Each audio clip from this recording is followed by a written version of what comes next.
IMF से deal कर रहे हैं। यकीनन सोचने की ज़रूरत है, क्या आज भी हम वतन बेच रहे हैं, क्या आज भी हम मुल्क की मईशत में जो फैसले कर रहे हैं वो दुरुस्त समत में है या नहीं। डिस्कशन करने के लिए मेरे साथ मौजूद हैं, किसी तारुफ के मोहताज नहीं है, माहिर मईशत है, नासिर अली शाह बुखारी साहब, चेयरमैन KSB ग्रुप भी रहे। बहुत बहुत शुक्रिया शाह साहब आपके वक्त के लिए। अब मैं पहला सवाल आपसे पूछना चाहूँगा, एक आम आदमी आपसे जानना चाहेगा, हम एक और IMF प्रोग्राम में जा रहे हैं। बिजली के बिलों ने, महंगाई ने, बेरोजगारी ने सबको पहले ही बहुत परेशान कर रखा है। अब कहा जा रहा है कि मजीद टैक्सों का बोझ डाला जाएगा। चेयरमैन FBR आज अमजद जुबैर साहब कहते हैं, अमजद जोहेर साहब के 12,500 का टैक्स टारगेट होगा।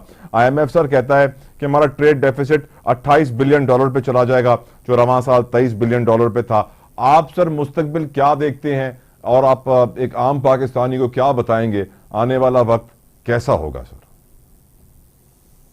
देखें, अगर इनफ्लोज जो है वो मैच करते हो तो आउटफ्लोज जो है वो उसका कोई फर्क नहीं पड़ता। अगर आपकी इनकम ज्यादा होगी और आप खर्चा ज्यादा कर सकते हैं, अगर इनकम आपकी जो है वो कम है और आप खर्चा ज्यादा करें तो फिर आप बीमार हो जाते हैं, जो हमारी इकोनॉमी के साथ हुआ।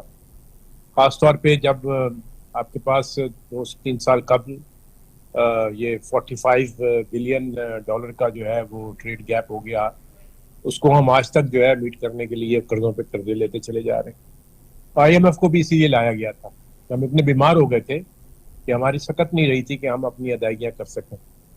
बहरहाल वो वक्त तो गुजर गया, वो मैनेज हो गया। अब इंडिकेटर्स जो है वो आने शुरू हुए हैं।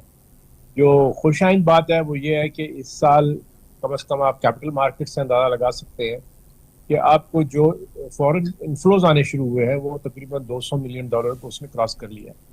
और ये इससे अंदाजा होता है कि अब जब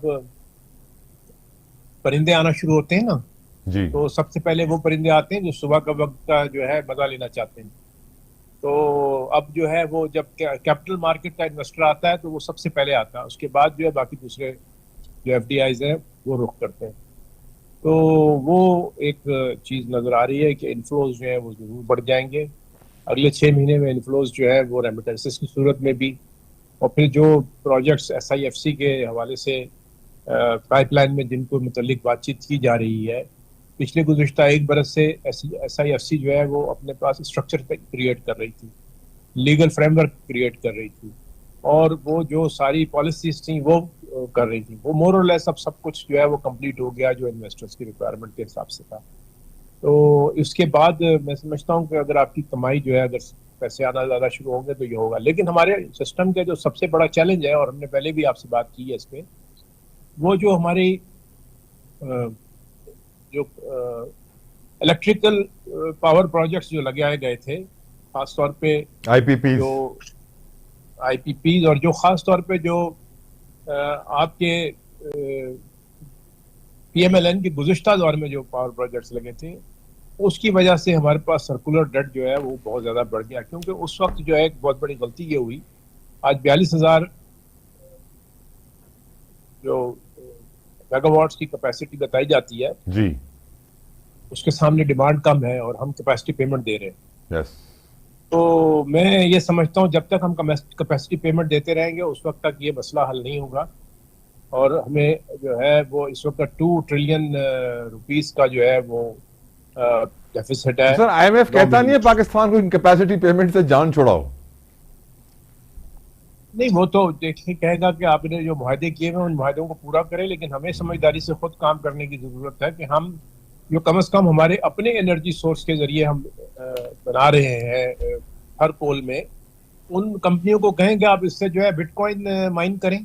जब आपके पास इलेक्ट्रिसिटी है आप उसको बेटर यूज में लेके आएं और पैसे खुद भी कमाएं और मुल्क की भी मुश्किल को आसान सर करें। पर और आपने सर बड़े अक्लमंद आदमी वाला मशवरा दिया है। सर हम वो कौम है शाह साहब जो नहीं, मैं 3 महीने से ये मशवरा दे रहा हूँ और हर कोई सुन नहीं रहा पर ये बात करता हूँ। अल्लाह करे सुन ले लेकिन सर। ये वो है कि उसमें एक जो भी स्ट्रक्चर के अंदर जो भी सिलसिला है उसमें लोगों को जरूर समझ आएगी, क्योंकि आने वाले वक्त को देखना जो है वो एक जरूरी चीज है। और जब आपकी कैपेसिटी उन प्रोजेक्ट्स की कम से कम पूरी हो जाए जो कि आप लोकल ईंधन के ऊपर बना रहे हैं, जी सर, उसमें इनिशिएटिव सिंध गवर्नमेंट को भी लेना पड़ेगा, क्योंकि सिंध गवर्नमेंट की अपनी भी जो है उसमें एक इन्वेस्टमेंट है। लेकिन कैपेसिटी पेमेंट तो गवर्नमेंट ऑफ पाकिस्तान देती है, इसलिए ठीक उनको सर। उनके पास भी जो है वो कैपेसिटी पेमेंट की कोई कान नहीं धरता उस पर। लेकिन बिटकॉइन में उनको ज्यादा इनकम होगी। Agreed sir. एक सवाल एग्रीकल्चर का आपसे पूछना चाहता हूं। गंदम का फियास्को तो हमारे सामने है ही सर, कमाल काम किया हमने, लेकिन आज एक खबर मेरी नजर से और गुजरी जिसको देख के मैं और हैरान हुआ। सर, मुल्क का 7वां एग्रीकल्चर सेंसस होने जा रहा है ज़राअत का, जो फेडरल ब्यूरो ऑफ स्टैटिस्टिक्स करेगा।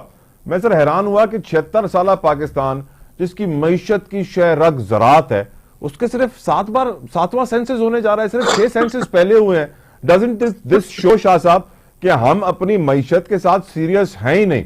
हम किसानों को उनकी मदद करना ही नहीं चाहते। हम तो ऐसी पॉलिसियां बनाना चाहते हैं कि उनकी कमर टूट जाए। और योर ओपिनियन सर? हालांकि बहुत आपकी जो स्टेटमेंट है कुछ ओवरडू कर रही है। चले करेक्ट मी देखिए, सर। जो सेंसस का सिलसिला होता है वो हर 10 साल के अंदर जो है वो किया जाता है एग्रीकल्चर साइड के ऊपर सेंसस। वैसे तो जब सालाना तौर पर एस्टिमेट्स दिए जाते हैं, अगर आप देखें जो आपका सालाना इकोनॉमिक डॉक्यूमेंट इशू करती है बजट से पहले गवर्नमेंट, इकोनॉमिक उसमें वो अपने सर्वे वो उसमें अपने जो गोशवारे हैं उनमें वो एक एस्टिमेटेड फिगर देती हैं। लेकिन जो इस किस्म का बाकायदा जिसके आप कहिए कि उनको सेंसस करवाना होगा, वो 10 साल में किया जाता है। हमारे यहाँ तो लोगों का सेंसस भी आपको पता है कितने सालों में होता है। एग्जैक्टली। लेकिन बहरहाल इस दफा ये जरूर चीज है कि जो जीसीआई ने काम शुरू किया है उसके अंदर एक बहुत बड़ा काम जो है उनका LMIS का है। तो उसके जरिए जो आपकी भल सफाई हुई है, उस भल सफाई के जरिए आपके पास एडिशनल तकरीबन 3 लाख एकड़ का पानी जो है वो अब दस्तयाब होगा। खासतौर पे जब सैलाब आता है तो उसका जो पानी अगर उन नहरों के जरिए 3 लाख एकड़ का अगर पानी हो तो इसका मतलब उतना आपका सैलाब कम आएगा।